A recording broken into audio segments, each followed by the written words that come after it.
जीतिया व्रत कथा। जय जीमूत वाहन भगवान की। जीतिया व्रत की आप सभी बहनों को बहुत बहुत शुभकामनाएं। आज हम आपको सुनाएंगे जीतिया व्रत की चील और सियारों की कथा, जिसके सुनने मात्र से ही संतान सुख की प्राप्ति होती है और जीमूत वाहन भगवान की कृपा से आपकी संतान दीर्घायु होती है और उज्जवल भविष्य होता है। इस कथा को आप पूरा सुनिएगा। आधा अधूरा कथा सुनने से आपको दोष लगता है और आपकी संतान पर संकट आ सकता है, इसीलिए कथा को पूरा सुनिएगा। जय जीमूत वाहन भगवान की। चील सियारों की कथा आज जरूर सुने। चील सियारों की व्रत कथा। इस कथा के बगैर व्रत पूर्ण नहीं होता है। कथा कुछ इस प्रकार है। एक वन में सीमर के पेड़ पर एक चील रहती थी। पास की झाड़ी में एक सियारन भी रहती थी। दोनों आपस में दोस्त थी। दोनों की आपस में गहरी मित्रता थी। चीलो सियारों से इतना प्यार करती थी कि वह जो भी कुछ खाने को लेकर आती उसमें से सियारन को भी दे देती थी। इस तरह दोनों हंसी खुशी दिन बिता रहे थे। एक बार वन के पास गांव में औरतें जीवतिया की पूजा कर रही थी, तो चीलों ने उसे बड़े ध्यान से देखा और अपनी सखी सियारों को भी बताया। फिर चीलों सियारों ने तय किया कि वह भी यह व्रत करेंगी। सियारों और चीलों ने जीवतिया का व्रत रखा। बड़ी निष्ठा और लगन से दोनों दिन भर भूखे प्यासे मंगल कामना करते व्रत में रहे। मगर रात होते ही सियारन को भूख सताने लगी। जब बर्दाश्त न हुआ तो जंगल में जाकर उसने मांस और हड्डी पेट भरकर खाया।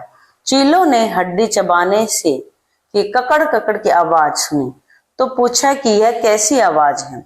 सियारन ने कह दिया, बहन, भूख के मारे पेट गुड़गुड़ा रहा है, यह उसी की आवाज है। मगर चीलों को पता चल गया।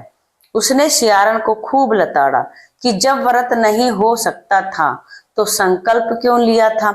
सियारन लजा गई, पर व्रत भंग तो हो चुका था। चीलों रात भर भूखे प्यासे रहकर व्रत पूरा किया। अगले जन्म में दोनों मनुष्य रूप में राजकुमारी बनकर सगी बहन हुई।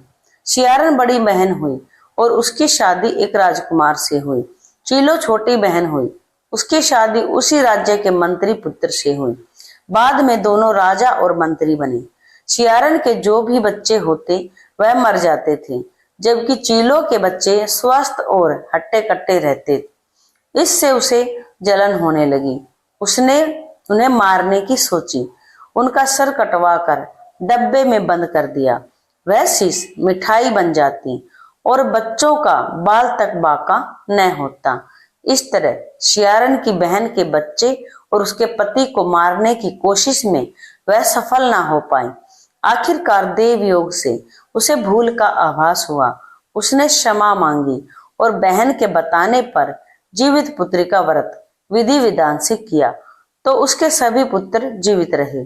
जिन भी बहनों ने यह कथा सुनी है या पढ़ी है, कृपया करके चैनल को सब्सक्राइब कर लें और कमेंट में जय जीमूत वाहन भगवान जरूर लिखें। हम जीमूत वाहन भगवान से प्रार्थना करते हैं, जो भी इस कथा को श्रद्धा पूर्वक निष्ठा से पढ़े सुने, उसके संतान की दीर्घायु और निरोगी होने का वरदान देना। जय जीमूत वाहन भगवान की। जय जीमूत वाहन भगवान की। जय जीमूत वाहन भगवान की।